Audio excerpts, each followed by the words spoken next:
Bom dia, irmãs, graça e paz, mais um domingo, mais um dia maravilhoso que Deus está nos dando. Então, que Ele nos dê entendimento e sabedoria ao estudarmos a palavra dEle. E nesse dia maravilhoso, eu gostaria de relembrar a nossa lição da aula passada, que falava de comunhão, a aula que a Neiva deu para nós. E essa comunhão que falava da aula passada, nós aprendemos que comunhão é uma palavra cristã, é uma palavra que indica a participação comum com a graça de Deus, a participação na salvação de Cristo e que nós temos a presença do Espírito Santo no nosso interior. E esse é um direito de nascimento espiritual de todo crente, de todo aquele que crê. Então, esse é o direito nosso. E na lição de hoje, nós vamos aprender que não pode existir dentro de nós a comunhão com Deus e o pecado ao mesmo tempo. Então, a lição de hoje é de número 3. Sabe o que é o nome?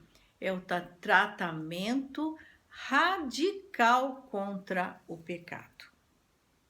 Então, hoje nós vamos ver esse tratamento radical contra o pecado. Mas antes de nós iniciarmos a lição, nós vamos relembrar que a Bíblia inteira, ela fala sobre o pecado. Desde do pecado de Adão e Eva, lá em Gênesis, fala da separação do homem e Deus. Depois no Pentateuco e nos livros históricos também Deus sempre exigiu a santidade do homem. Nos livros proféticos também só falou dos pecados que o homem cometia e que Deus queria que o homem se afastasse dos pecados e se voltassem para ele. Eu vou citar apenas um versículo aqui, é Isaías 59, 2. Vossos pecados fazem separação entre vós e Deus. Então, é muito forte. A Bíblia inteira fala que o pecado nos separa de Deus.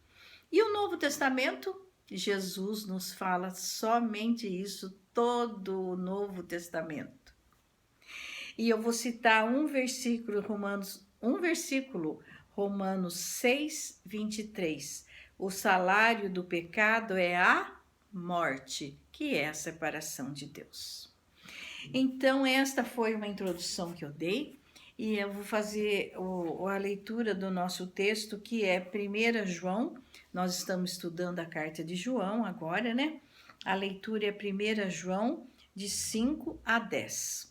Antes de eu ler, eu vou só lembrar que João, quando escreveu esta carta, ele não escreveu uma carta para um povo em especial. Ele escreveu para todos, não foi para alguma igreja em especial, nem para o povo da dispersão, nem para alguém em especial.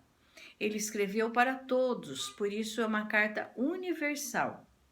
Então, uma carta para nós em especial hoje, porque foi para todos, né? Então, eu vou ler aqui, primeira carta de João, capítulo 1, de 5 a 10. A mensagem que dele ouvimos e que anunciamos a vocês é esta: Deus é luz e não há nele treva nenhuma. Se dissermos que mantemos comunhão com ele e andamos nas trevas, mentimos e não praticamos a verdade. Se andarmos na luz, como ele está na luz, mantemos comunhão uns com os outros e o sangue de Jesus, seu Filho, nos purifica de todo pecado. Se dissermos que não temos pecado nenhum, a nós mesmos enganamos e a verdade não está em nós. Se confessarmos os nossos pecados, ele é fiel e justo para nos perdoar os pecados e nos purificar de toda injustiça.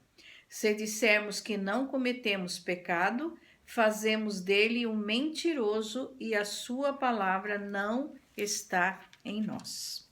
Vamos orar, irmãs? Querido e santo Deus, nós queremos te agradecer por esse momento. Agradecer, Senhor, porque o Senhor está nos dirigindo, nesse estudo. Agradecer, Senhor, por todas nós que estamos lendo a sua palavra e nos dedicando ao estudo da sua palavra, para cada dia termos a certeza que estamos nos santificando, estamos crescendo espiritualmente, estamos nos achegando a Ti cada vez mais. Fica conosco, Senhor. Abra os nossos olhos, abra os nossos corações, abra o nosso entendimento, Senhor, para que possamos ouvir aquilo que o Senhor está querendo dizer para nós nesta manhã. Em nome de Jesus, amém. Então, irmãs, o versículo-chave da nossa lição, aquilo que Deus quer falar para nós hoje, e daqui nós vamos tirar todo o nosso entendimento, é o versículo 5. Deus é luz e não há nele treva nenhuma. Então, aqui é a exortação do grande perigo, João aqui nos exorta, do grande perigo de nos acomodarmos com a vida de crentes e deixarmos as trevas ir entrando devagarinho, devagarinho nas nossas vidas. É a eterna exortação da Bíblia na nossa vida. Porque aqui é uma frase simples e que nós sabemos, Deus é luz e nele não há treva nenhuma. Mas aí é uma exortação para nós. Nós, para estarmos com Deus, não pode haver treva nenhuma na nossa vida. E aqui nós vamos fazer uma pequena meditação. Nós não podemos dividir, não devemos, aliás, dividir a nossa vida em áreas, porque a nossa vida é uma só. Mas a verdade é que nós temos vários andamentos na nossa vida. Nós temos a nossa vida com os vizinhos, nossa vida com a família nossa, com a família do nosso marido, com a família dos nossos filhos, nossos genros, nossas noras, com a família na escola dos nossos filhos, os vizinhos, às vezes uma sociedade que a gente frequenta, a família na igreja. Então, nós temos vários lugares que a gente frequenta. E cada lugar que a gente frequenta são pessoas diferentes. E no meio dessas pessoas, às vezes existem pessoas que a gente não se dá bem com a gente, ou a gente não se dá bem com elas. Alguma pessoa que nos atrapalha, que falam palavras atravessadas, e às vezes alguma palavra vai ofendendo a gente. Então, alguma palavra que ofende a gente, que a gente vai se magoando, devagarinho vai entrando algum pecadinho, algumas trevas. São essas trevas que João está procurando nos alertar. Né? Hoje, com o Covid, eu me lembrei que quando as pessoas com Covid vão para o hospital, quando começa a ter problema, põe no intubação, conforme o problema vai para o respirador. Por quê? Para tratar o problema. Agora, quando as trevas, o pecado vai entrando na gente, a gente não se preocupa muito. Não se preocupa muito porque fala, não, isso aqui eu já vou me limpar, isso aqui eu já vou resolver, isso aqui é muito pequeno também, não vai me atrapalhar muito, mas essa exortação é muito forte. Deus é luz e nele não há trevas nenhuma. Então, se eu quero andar com Deus, eu preciso ficar o tempo todo de antena ligada e com a anteninha ligada, eu examinar a mim mesma e ver, será que isso aqui me ofendeu? Será que eu também não estou querendo ofender? Então, tomar muito cuidado. Na nossa lição, na nossa revista, ela faz alusão muito interessante, que eu sempre fiz essa análise. Ela fala assim, para nós não tomarmos cuidado sobre o fato de tomar cuidado para não ficarmos apenas nos átrios do Senhor. Então, aqui vamos ver o que era o átrio no tabernáculo e no templo. Eu vou colocar aqui algumas figuras e nós vemos aqui o tabernáculo com todas as suas partes. Até vocês podem notar aqui que tem as partes internas, as partes fechadas que nas partes fechadas tinha o Santo dos Santos, e depois mais lá dentro, separada com a cortina, tinha o Santíssimo. Então aqui tem a figura, onde tem a figura. Então vemos aqui o tabernáculo. No tabernáculo temos as partes fechadas. Na parte fechada tinha o lugar santo, e depois tinha o lugar santo dos santos, que era separado pela cortina, onde entrava apenas uma vez por ano o sacerdote. E aqui na parte de fora era a parte onde ficavam os pecadores, onde ficavam os animais. Esta parte de fora era o átrio. Veja bem nessa outra figura. Agora essa outra figura já aparece os animais sendo queimados. E lá dentro também, no lugar santo, já aparece os animais que Deus requeria sendo queimados lá no altar do Senhor. Agora vemos aqui o templo já construído por Salomão. Então, o que era o átrio? O átrio era o pátio em volta dos lugares fechados, né? Que era o lugar santo e o santo dos santos. Então, aqui no átrio ficavam os pecadores que levavam os animais para serem imolados pelos seus pecados. E eles não podiam entrar no lugar santo e muito menos no santo dos santos. Era apenas os sacerdotes que entravam. Então, os pecadores ficavam nos átrios. Mas e hoje?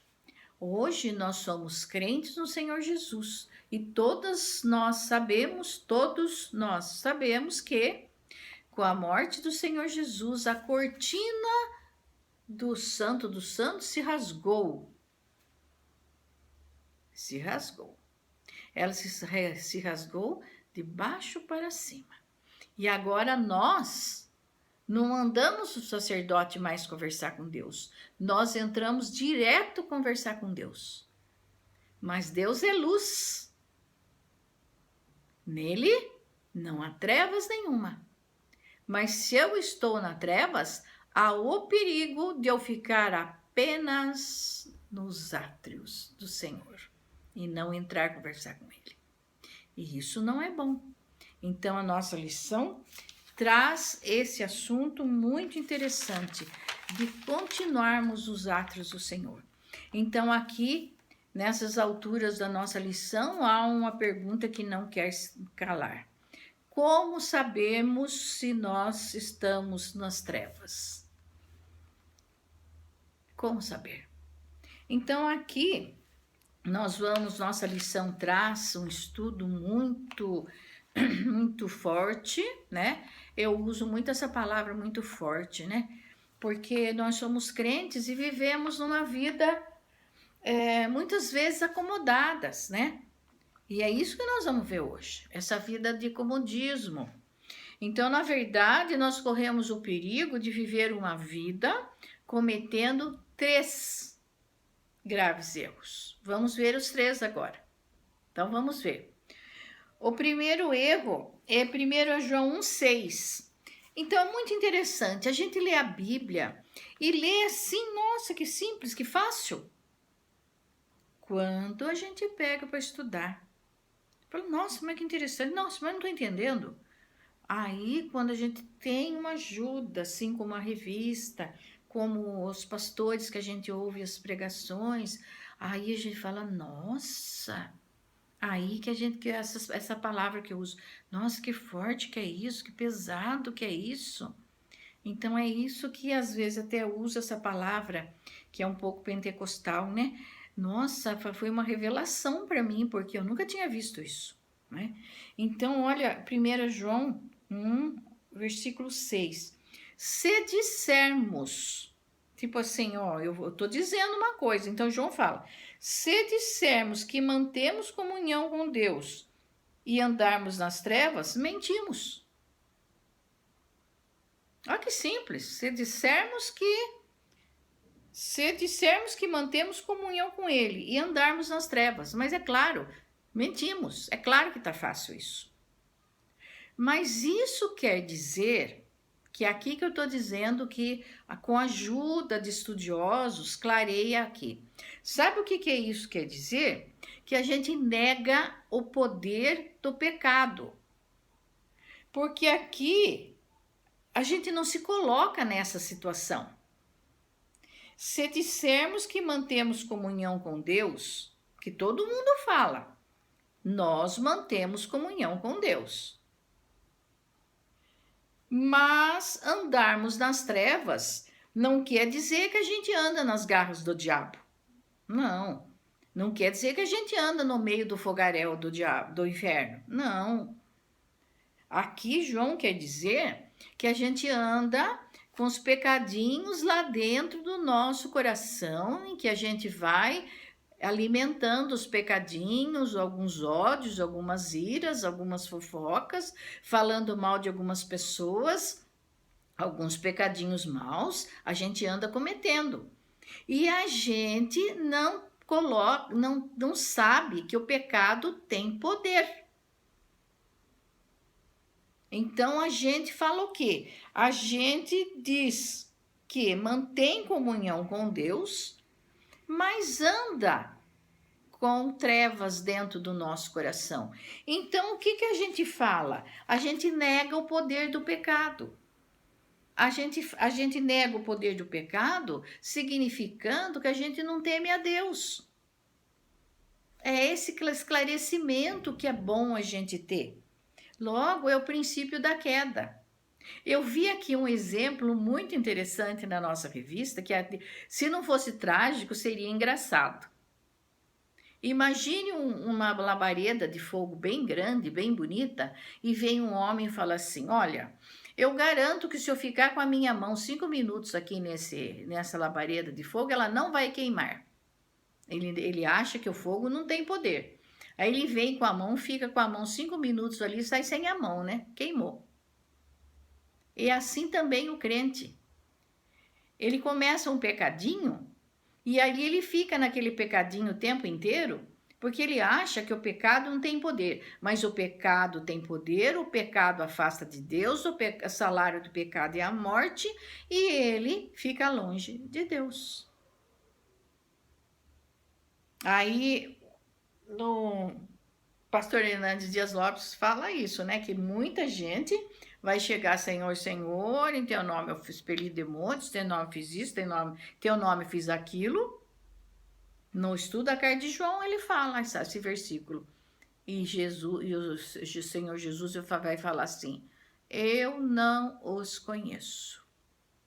Por quê? Porque o crente, ele está pensando que ele é salvo, mas ele não é. Então, não é que o crente cai da graça, é que ele nunca foi crente. Então, aqui, o homem que nega o poder do pecado, mesmo que para ele seja um pecadinho pequeno, porque nós, seres humanos, temos esse dom, né? De deixar o pecado pequenininho, grandão. Ele nega o poder de Deus, mas o salário do pecado é a morte. Então, esse foi o primeiro grande erro nosso, de não achar que o pecado tem poder. Então, a gente tem esse defeito, né? O segundo erro está em 1 João 1,8. Vou ler para vocês. Outra vez ele fala, se dissermos que não temos pecado nenhum, a nós mesmos nos enganamos. Aí é outro ponto. Nós falamos que não temos pecado. Já somos crentes. Imagina que eu tenho pecado. Não tenho pecado, não cometo pecado, não mato, não bebo, não roubo, não faço isso, falta dedo na mão. Não faço, uso o dedo do pé para falar. Não faço. É um santo. Mas aqui fala, se dissermos que não temos pecado nenhum, a nós mesmos nos enganamos e a verdade não está em nós. E ainda tem lá em Romanos 3:23, todos pecaram, vocês sabem continuar. Então, não tem nenhum que não peque. Não tem nenhum que não peque. Então, outro erro é dizer, nós não temos pecado nenhum. E aqui eu achei que convém fazer um parênteses, porque muitas pessoas vão ouvir esse vídeo, alguém que queira tirar uma dúvida sobre esse assunto a respeito do crente pecar, né? Então aqui gostaria então de deixar bem claro, existem dois tipos de pessoas. Existe uma pessoa que não crê no Senhor Jesus, não é uma pessoa crente no Senhor Jesus, não crê no sangue do Senhor Jesus, comete muitas coisas erradas, nem sabe que aquela coisa errada é pecado, nem conhece esse nome da palavra pecado, e se algum dia soube que aquilo que ele comete é pecado, já não usa mais a palavra pecado. Então comete coisas, delitos, comete coisas erradas, faz coisas erradas e se deleita nas coisas erradas. E vive uma vida de erros, comete muitas coisas erradas e não acha que é errado. Vive normalmente uma vida comum, normal, sem se interessar para as coisas erradas, vive uma vida boa e normal. Esse é um tipo de pessoa. Mas existe um outro tipo de pessoa que aceitou o Senhor Jesus e crê no sangue do Senhor Jesus, crê na salvação eterna, é um crente, ele crê que o Senhor Jesus lavou os seus pecados através do seu sangue. Essa pessoa tem um procedimento diferente, mas é uma pessoa viva, é um ser humano que herdou os pecados de Adão e Eva, uma hora ou outra vai cometer um erro. Por estar vivo, por viver junto com os seus outros seres humanos, vai cometer uma atitude errada, vai falar uma palavra errada, vai ficar bravo, vai cometer uma atitude errada, mas o que essa pessoa que crê no Senhor Jesus vai fazer quando ele vê que ele cometeu atitude errada? Ele vê imediatamente que ele errou, ele dá um nome a esse erro de pecado, e ele vai sentir vergonha daquilo que ele fez, e ele vai se arrepender imediatamente e vai pedir perdão a Deus. Essa é a diferença. Um vive a vida normalmente, sem achar que é pecado, achar normal, não sabe nem lembra de Deus e vive a vida, toca a vida. Mas aquele que crê no Senhor Jesus, ele se arrepende, ele chora, ele ajoelha e ele pede perdão a Deus. E ele não vive se alegrando no pecado e nem vive repetindo o mesmo pecado. Ele quer largar aquele pecado. Então essa é a diferença, e o crente, por ele estar vivo e por ele ter ainda a herança de Adão, alguma coisa, algum errinho pode ser que ele cometa mesmo. Então essa é a diferença. Tá bom. Então, o primeiro erro foi achar que o pecado não tem poder. O segundo erro foi achar que não vai pecar, que não tem pecado, mas tem pecadinho, algum pecado ele tem. Agora, vamos ver o terceiro erro. Qual será o terceiro erro? O terceiro erro nós vamos ver em 1 João 1,10. É um terceiro erro um pouco mais sutil, que fala assim: se dissermos, outra vez, se dissermos que não cometemos pecado, fazemos dele um mentiroso. Então também fala, se dissermos que não cometemos pecado, fazemos de Deus um mentiroso e a sua palavra não está em nós. Então aqui é uma fala mais sutil, porque de novo, se dissermos que não cometemos pecado, fazemos de Deus um mentiroso e a palavra de Deus não está em nós. Então, como que nós podemos fazer de Deus um pecado? Como nós podemos dizer que não cometemos pecado se toda a Bíblia fala que a palavra de Deus nos ensina que o pecado nos separa? Então, o versículo 10 fala assim: se dissermos que não cometemos pecado, fazemos dele um mentiroso e sua palavra não está em nós. Então, é um versículo que repete o item se dissermos que não cometemos pecado, da mesma forma que no outro versículo, só que aqui ele diz o seguinte: fazemos de Deus um mentiroso.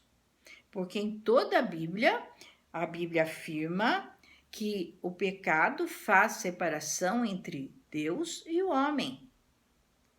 Mas se a gente diz que não cometemos pecado, então dizemos que Deus é mentiroso? É mais fácil então Deus não estar em nós. E o que a nossa lição nos traz de exemplo? Sabe qual é o exemplo? Pasmem, o exemplo é Davi. Então vamos ver o que aconteceu? Davi, rei, teria que ter ido para a guerra. Claro, ele era o rei, ele teria que ter ido para a guerra, ele teria que ter mandado os oficiais, os soldados e ficado comandando a guerra. Mas daquela vez ele não quis ir, quis folgar. E folgando lá no palácio, ele viu uma linda mulher e que chamou a atenção, se apaixonou, chamou a mulher, se deitou com ela.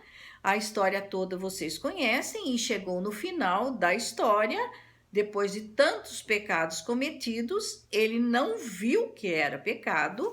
Então aqui chega nesse item que ele fala, é como se ele estivesse dizendo que não estava cometendo pecado, porque ele não estava vendo que ele estava cometendo pecado, e ele chegou ao ponto de mandar matar o marido da moça, da Batseba. Ele não estava vendo que ele estava cometendo pecado. E no nosso ponto de vista, ele foi cometendo um pecado maior que o outro, até chegar a mandar matar o rapaz. Aí precisou vir um profeta e dizer para ele: eu vou contar a história de você de um homem. O homem fez isso. O que se acha desse homem, Davi? Esse homem?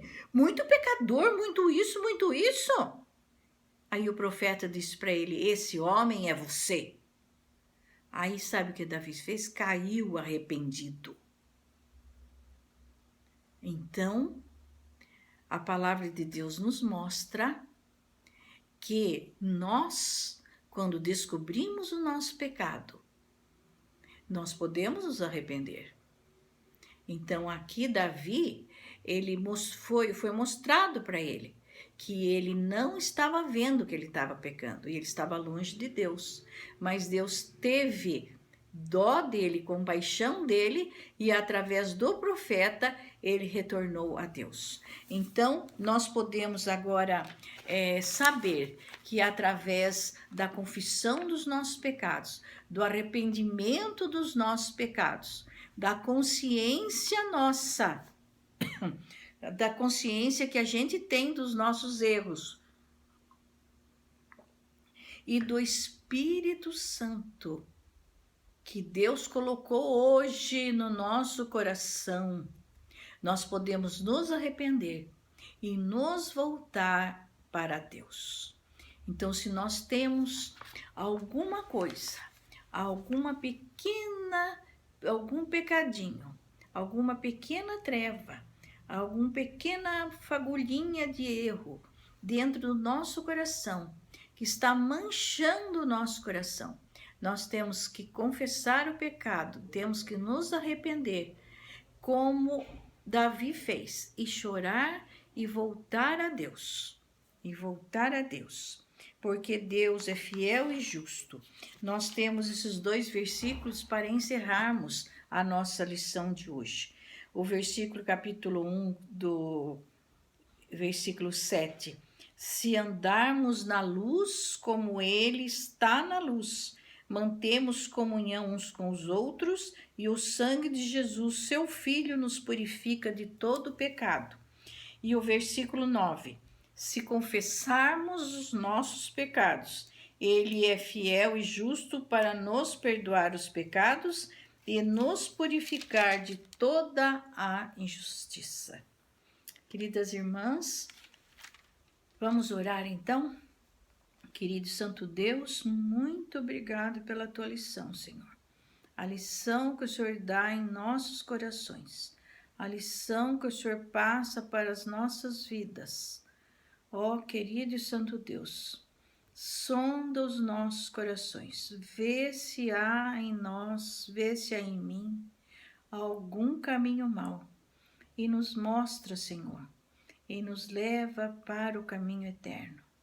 Ó querido Santo Deus, nos mostra e nos ensina a caminhar para o caminho eterno.